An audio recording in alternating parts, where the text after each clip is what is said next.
Hey, it's Noelle from Country Credits. I'm here with Renee Blair, songwriter and an artist, and it's really great to have you. So, how are you? I'm good. How are you doing? I'm doing great. I'm super excited about this conversation because you have like so many things going on, whether it's like writing or your solo work, which is absolutely amazing. Um, so do you want to like head back to the beginning and like talk about your journey to Nashville, your journey to like music, and how that kind of all began? I know you weren't raised in Nashville, so. I grew up in St. Louis, which is not too far. I mean, it's like 4.5 hours from Nashville, but I always knew I wanted to do music. And the actual real story of how I ended up in Nashville specifically was because of a spring break I went on in high school. My girlfriends and I were like walking through the lobby of Atlantis in the Bahamas, and we saw this like hot group of guys. And I was like 14 or 15 and they lived in Nashville. And I was like, I'm a singer. Like I thought I was Paris Hilton, but I was 14. Like why did I think I was a successful 14-year-old who'd never made a dollar? I don't know. But these guys were like, yeah, we live in Nashville. Our friends work in country music. I think this was like the same year maybe um Carrie Underwood won American Idol. And I don't know if you can even like remember back then, but country music itself was kind of in a what I would call like a transition period, like right before bro country. And I don't know, it just like there if it, I remember listening to hip hop and pop so much during that era that country had kind of fallen off my radar for a second. And then Carrie Underwood winning American Idol, Rascal Flatts was huge. Those are the artists that brought me back. And so, anyways, I had not really thought about Nashville. And then I met these group of guys, and they're like, "We have friends that work for BMI." I didn't even know what that was. I thought it was a science body mass index thing. Like, I was like, "What is BMI?" And so, anyways, long story short, I came down to visit them with my mom and meet their friends in the industry. And I was like 15 and started networking. I would skip school in high school like once a month to go down and work. And then when I like the day I graduated high school, I pretty much moved down there. Wow, that's literally crazy. So, okay, so you would go down and network, and did you start to like develop more into the country music scene once you realized how live it? Yeah, yeah, it's funny. He's one of my, good friends now. His dad was starting me and a guy named Jason Aldean. Aldean like had never had a song on the radio. He was like, the definition of a baby artist. And then when I first heard Jason's single Hicktown on the radio, I was like, well, I'm up next, but here I am now, like still just kind of getting started. Jason's obviously like, 15 years older than me. But so yeah, anyways, that guy's son is now Hardy and Morgan's agent. So he followed in his dad's footsteps, kind of being, representing artists in the industry. And it's been a crazy experience getting to watch so many people start from absolutely nothing in town to then obviously having sold out shows and multiple number ones and massive stardom. So I've gotten to see all angles and aspects of uh of everything. Yeah. It's literally crazy too. Like they always say like come to town, find your crew, and then like grow together. And then it's really nuts that you Yeah. were involved in that and like with Hardy and seeing him grow from like just writing so much. Literally, this is insane. So okay, so Yeah, it's awesome. did you start with songwriting or did you really come being like I want to be an artist? I guess it sounds kind of like artist, but Yeah, I was always an artist through and through. I was 15 and naive and kind of thought, I'm a young, hot girl. People will just write songs for me, right? I just get to pick cool. I didn't know how it worked. And someone early on was like, you should try do you have a diary? Do you ever have feelings? Like put them into song form.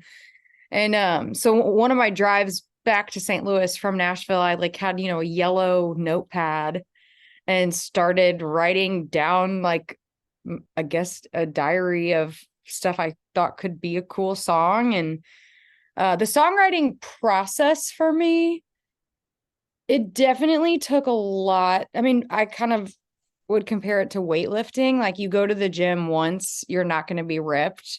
You Mm. write a couple songs, you're not a good songwriter. I mean, maybe you are, but for me, I think one thing that Nashville prides itself on is the true craft of songwriting.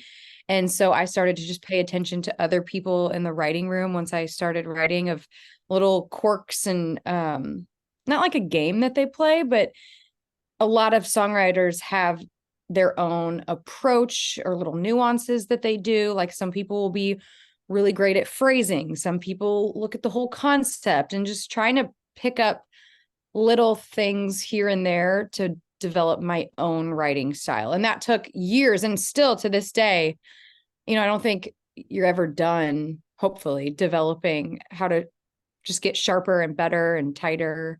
Yeah. So yes, I started as an artist, but songwriting is truly, to me, you can't be an artist without great songs. Yeah. So Right. writing is the meat and potatoes, as people say. No, it's so true. And I think that's what kind of differentiates country music from different genres, just Yeah. because the craft, like you said, it's like more of an art form, I guess, in this industry than in others. But I know I was reading something and it was talking about like how you obviously had a lot of inspiration from other genres. So that I think that adds to being a successful songwriter, because you have these different avenues, I guess, like in your head, and then it comes out in a country song, but it sounds different. So it's Yeah. um okay, so do you want to talk a little bit about Wait in the Truck and like how Sure. that happened, story behind the song? I don't know, the whole thing. Yeah. So I always, have to be fully transparent that the true magic behind the song is Hardy and Hunter and my husband, Jordan Schmidt.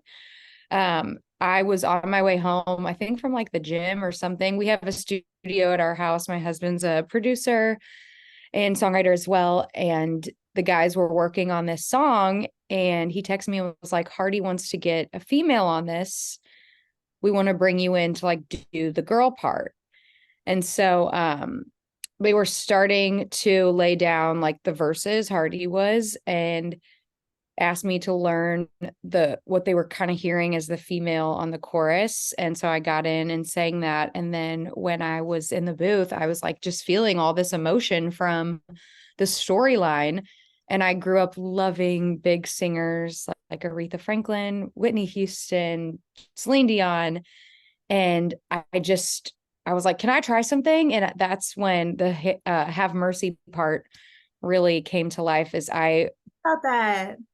Yeah, so I'm getting even chills. I just heard this kind of gospel moment of this woman like passionately, chanting "Have mercy on me." So that was my true contribution to the song. Wow. That made the song in my opinion. Well, it's funny because and sometimes in this industry, like we can have imposter syndrome and things like that, where I never want to, take any credit away from the guys. They're fantastic. But when I tell people, I'm like, oh, I just, did the Have Mercy part. They're like, that's so cool. And so I think sometimes I'm a That little song. Like it made it be like next level of like, oh my God, I feel like I'm like in this, like, I don't know. It well, wrapped it up for me. It completed the amazing. that seriously, that really is giving me chills. I don't know if you can see them, but that means so much. Thank you. Yeah. Wow. Okay. So was it a long write, or was it more so just like were you involved in it from start to end then, or not really? So no, I came in on the back half of everything. But these guys and me, like we all write songs, hundreds of songs a year if you're lucky or if you work hard. um and most writes in Nashville start on the clock at 11 every day, and the first hour is usually just catching up with your friends and throwing around ideas. And I know that they had that idea. I think it was Hunter's or maybe Hardy's, of Wait in the Truck, but they couldn't figure out how to land it, as far as like, they were like, I think a girl. I don't know. So I know that it was one that took some lassoing, so to say. It wasn't just like a typical let's drink on a Friday night. Um, there was some finessing that had to be done with the title and the concept to truly make it something special. Yeah. There's nothing like it, and I don't know if there ever will be anything like it, just because it's like I just feel like some people are like scared to go there, you know what I mean? Like with those lyrics. That was risky, but now it's up for like everything at the at the CMA Awards. I cannot even believe it's like up for all these awards. Are you super excited to I'm assuming you're gonna go. Yes, I'm literally as we just started this, was texting with my business manager. I'm about to drop more coin on dresses than I ever have in my entire life. Probably even like my wedding I'm dress. excited. It's gonna be crazy. I'm going to New York to pick up my dress this weekend, and it's wild. I mean, it is obviously the ultimate dream come true. It Yeah. feels a little surreal. I'm kind of actually nervous to wake up in a few months and think, wow, this chapter is come to an end, because it has been really, really exciting, especially to get to do it alongside my husband is really, really cool. But That yeah, the song has had an awesome, awesome life. And what more can you ask for? I know. No, seriously, and I think it's hit people in like so many different ways. So to add that on top of it, it wasn't just like a fun song. It's such a meaningful song. That's crazy. Yeah, I also I do, in talking about the song, just always like to um compliment Hardy. Is like you said, it's a song that is more of a serious subject matter that can be kind of risky, and to try to write a song like that is daring in itself, but then to actually pick it as your single, that's a whole different, type of bravery. And so I will always and forever applaud Hardy for making that decision. And that was like, I mean, it changed my life, but that's incredible. Yeah, no, I agree 100%. And your husband's so talented too. That's like you guys are like the dynamic duo. So you have a studio in your house? Well, yes and no. I mean, he works on the living room couch all the time because of the laptop. You could do anything from anywhere these days. But we had a house in Nashville that Wait in the Truck was written at, Watermelon Moonshine. I mean, some of the biggest songs in country in the last few years that my husband's been a part of, we write them all at home at our studio. But we just moved. We actually decided to be crazy people and move the week we had a baby. So we're insane. Oh my gosh, that's Yeah. crazy. So we're in the process of building another studio. So it will hopefully be done very soon, because we're both itching to get back to work. Do you have a favorite song that was ever written? Like whether or not you've been a part of it?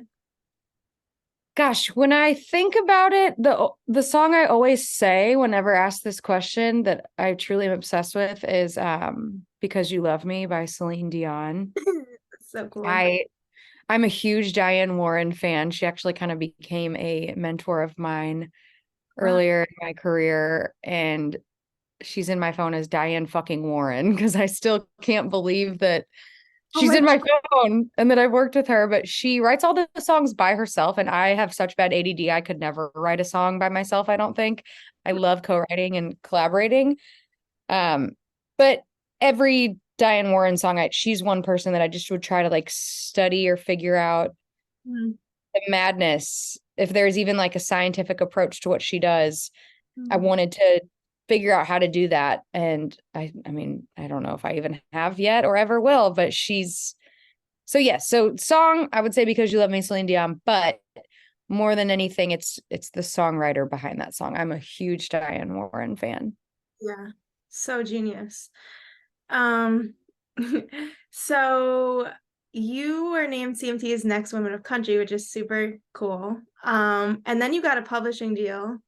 So like were these kind of things that were just like you weren't expecting and then you wake up one day and you're like, holy moly, like, or were they like how does this No, all happen? How does it come together? Also, congrats on the publishing deal because that's super exciting. thanks. I'm in my second publishing deal now. I was originally signed to Shane McAnally, who's a legend. I mean, talk about brilliant songwriters. That was my first deal that I had. And then during COVID, roughly, I'm in a new deal with Round Hill. And then in between the two was kind of the Next Women of Country. I think I was actually still at SPAC, but there's thousands of people every year that move to Nashville to chase this dream. And I've seen lots come and go and give up on themselves. I mean, I was in town about a decade before I got my first deal. So it just, it's just so much of waking up, working hard, and not having any expectations of what's going to come from it. I mean, you hope something great will happen, but Craig Wiseman, my husband and I talk about this quote all the time. Craig Wiseman is one of the best songwriters that's ever existed in Nashville. And he said, he has a famous quote that's something like, Nashville is a town that offers you everything, but owes you nothing. And so that one just always hits me really hard, as you can give your heart and your soul and your youth, your innocence, everything to Nashville. And there are just no guarantees. So you just got to work hard. So do you write on do you have a set schedule of how many writes you do a week?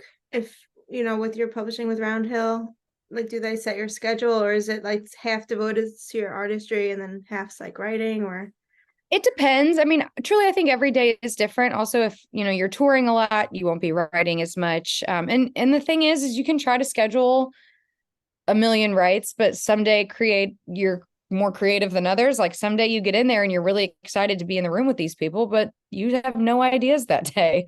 And then some days you're with strangers you've never met and aren't that excited about the write, and then you get an incredible song. So every day is truly different, which is, I think, what keeps it so exciting.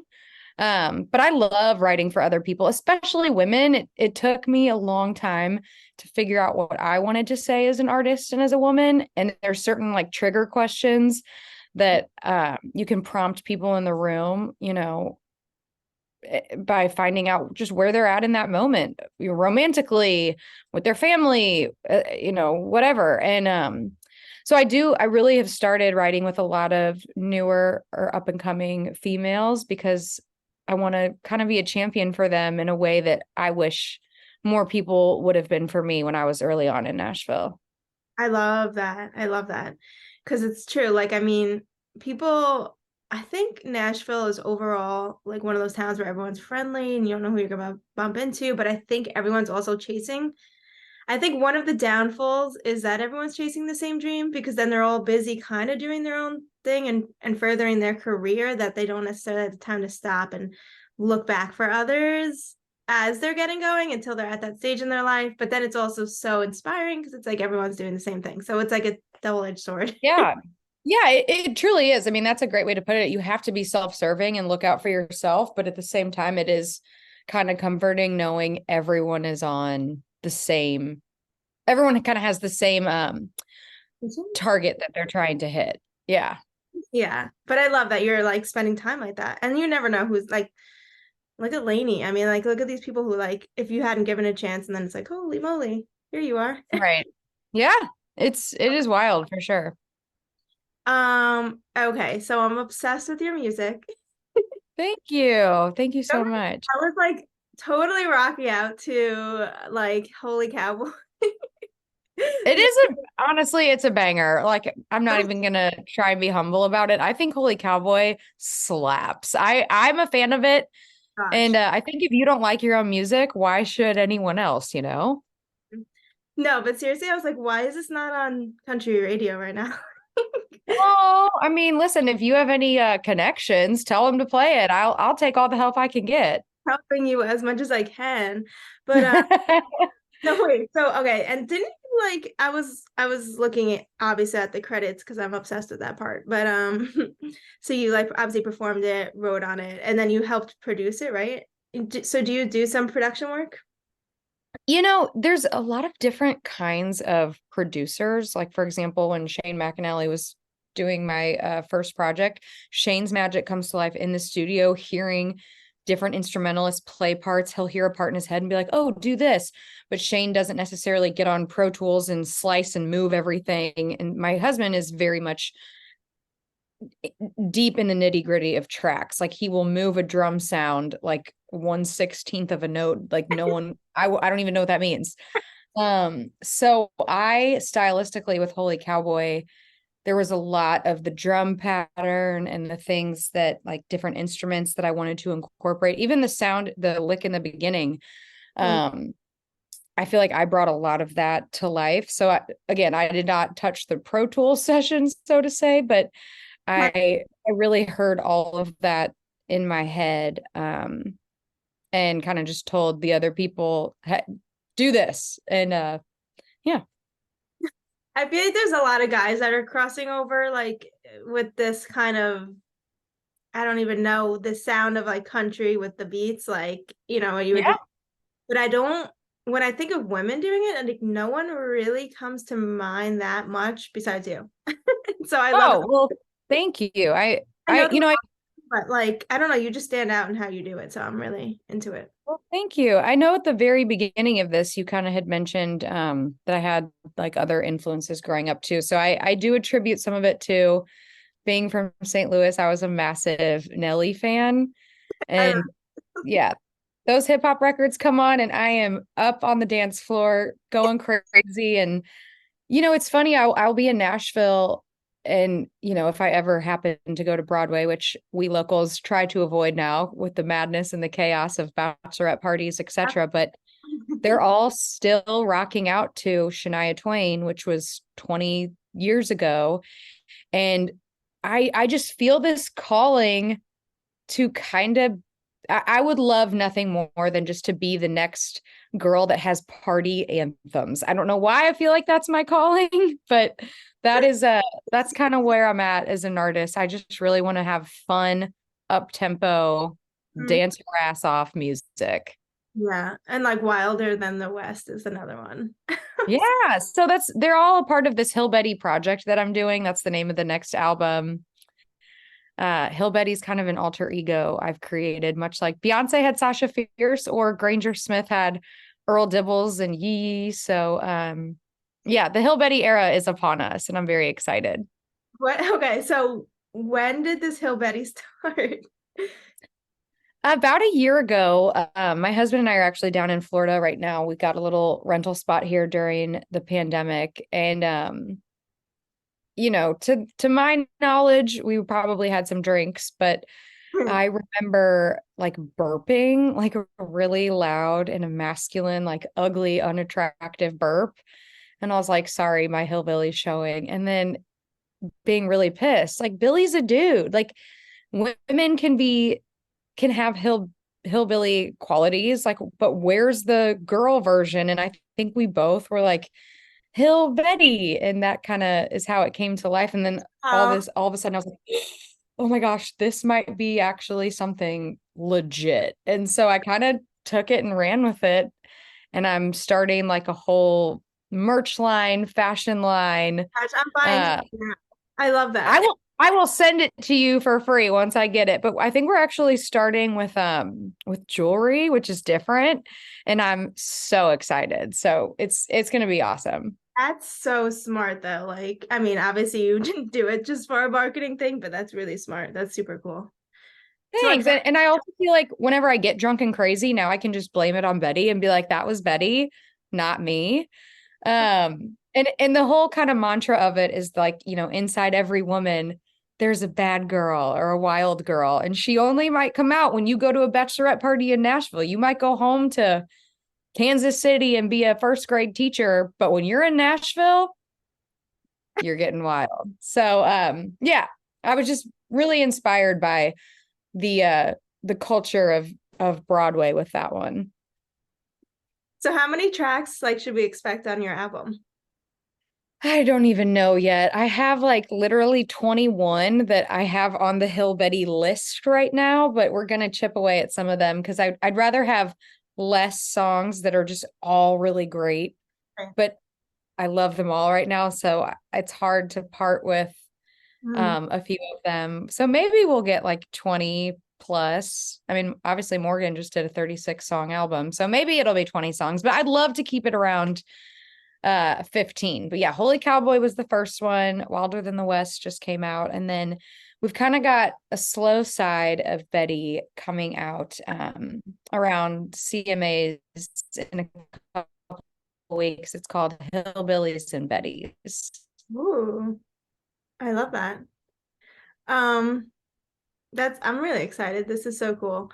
Um, so do you have like a writer and an artist that well, you kind of said, I was gonna say an artist that inspires you most and a writer that inspires you most, but like in particular for your own music, is there any like difference where like when you're looking for inspiration for your stuff, do you listen to anything, or is it like more so just experiences that you've been jotting down? Or like how has your song process like developed over the years? Like is there a place that inspires you most? Is it music that inspires you most? Is it, I don't know.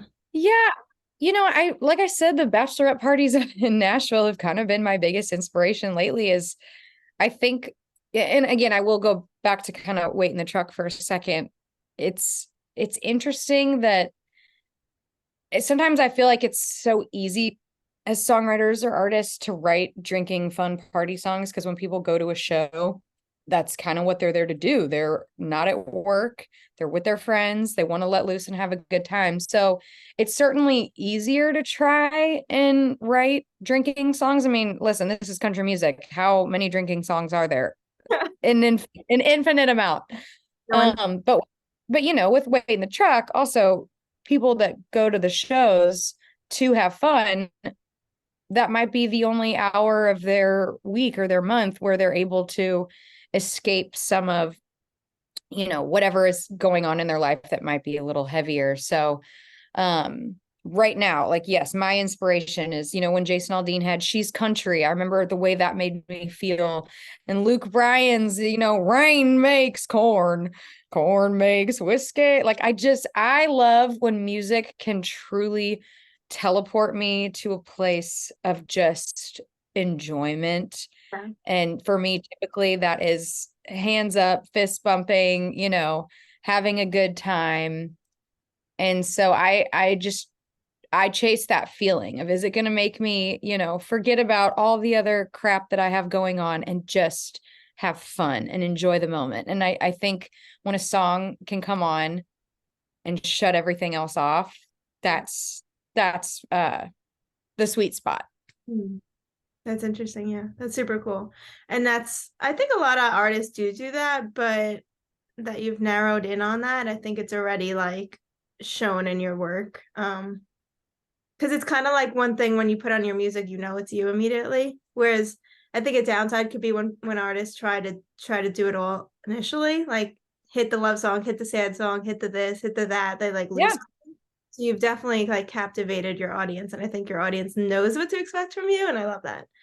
Oh, thank you so much. Yeah, it's tough. I'm just waking up every day trying to do a great job. I don't have everything figured out by far, but I'm doing my best. So what are you most excited for right now? Like is it the CMAs, or is it your work?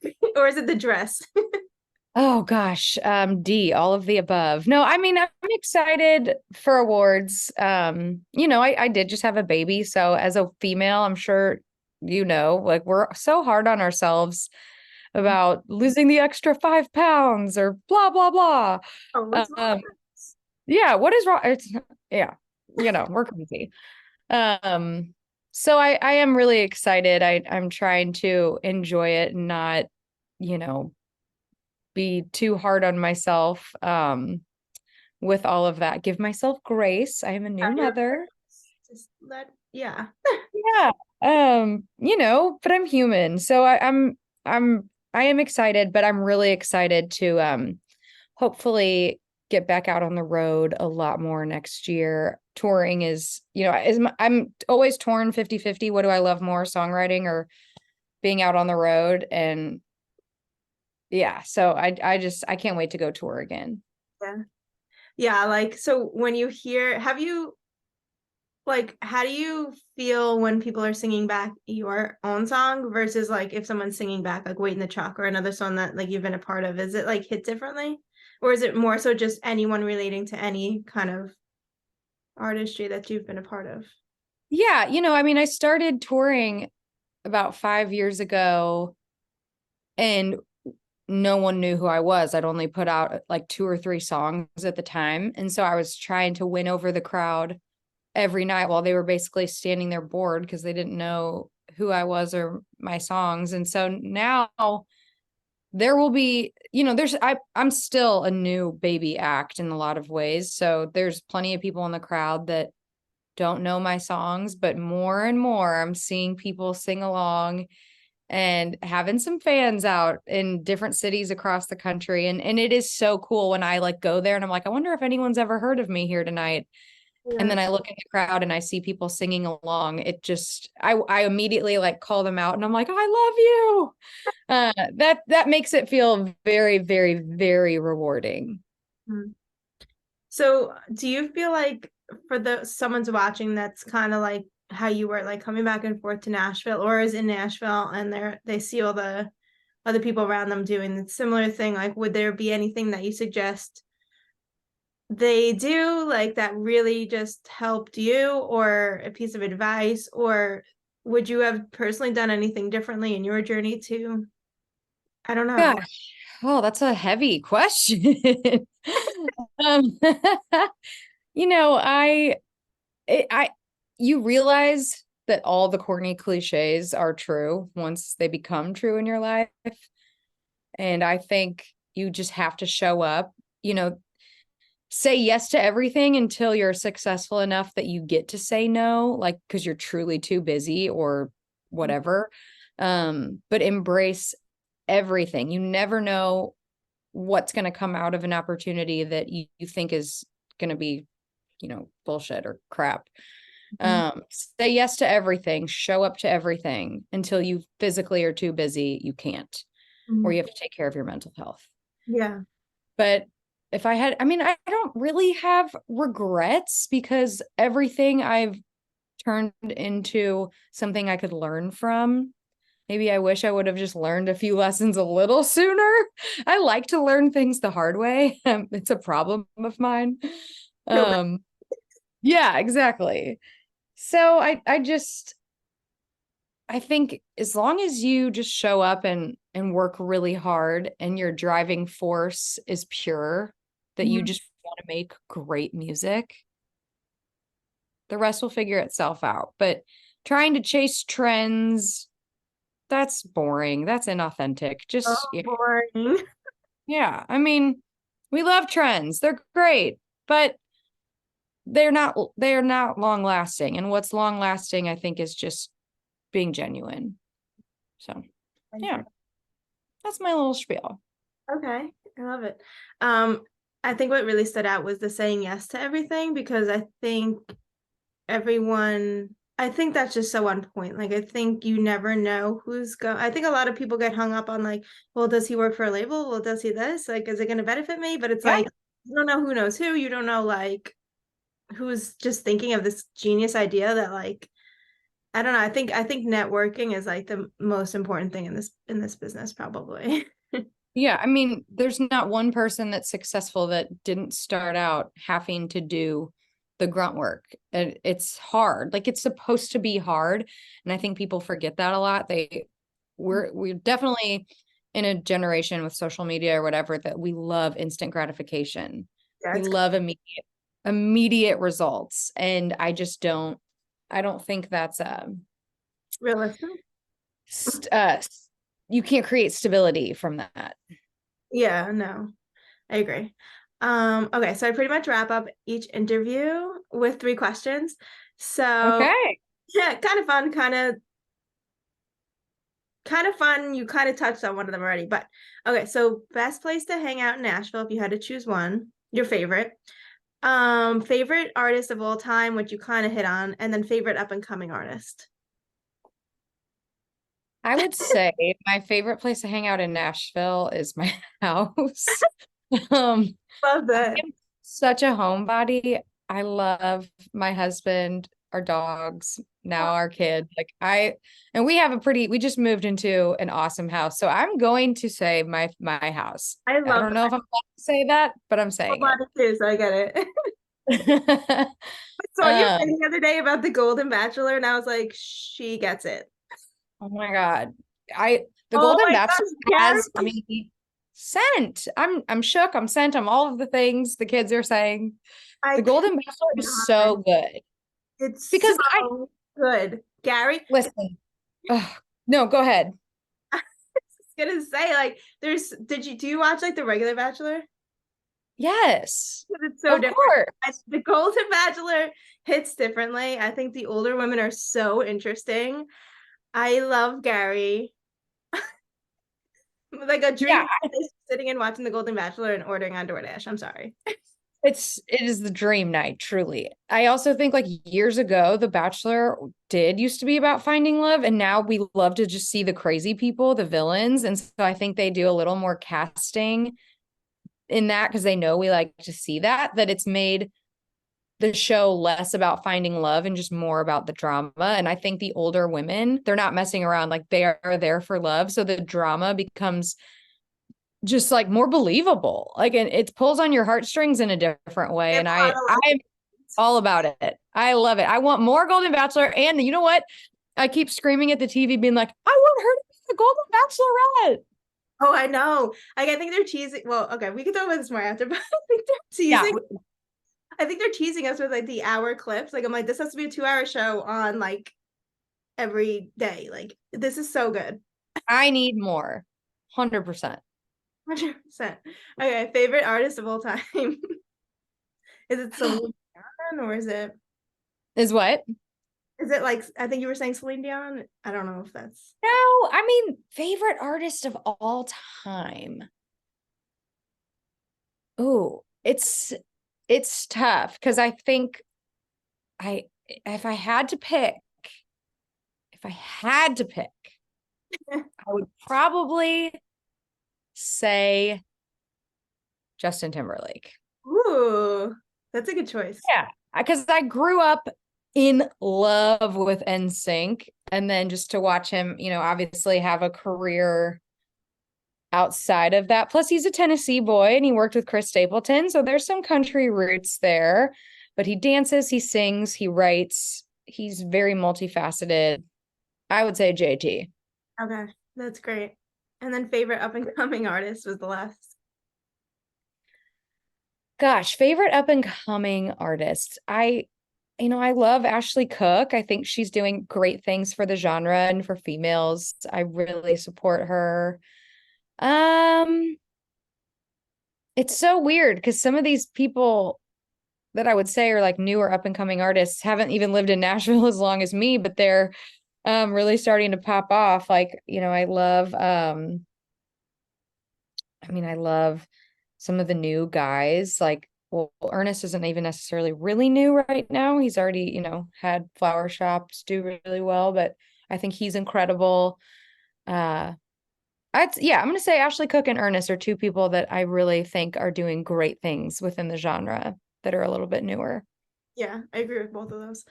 And it's funny because yeah, some people say like, oh, people whenever I ask that, people are like, are they even up and coming anymore? Because I feel like at this point, Right. like Ernest is like not, but I guess he is. Like, I don't know. But Yeah, totally. It's hard because I'm like, well, technically, yeah, I don't know. You get it. I get it, yeah. Yeah, well, super great to have you on, and we're so excited for like Hillbetty in all ways that we're gonna say. So yeah, definitely excited for all that, and good luck at the awards. Thank you so much. I'm fingers crossed. If you guys are CMA voting members, vote for White in the Truck. Woohoo. Yes, thank you. All right. Thank you so much.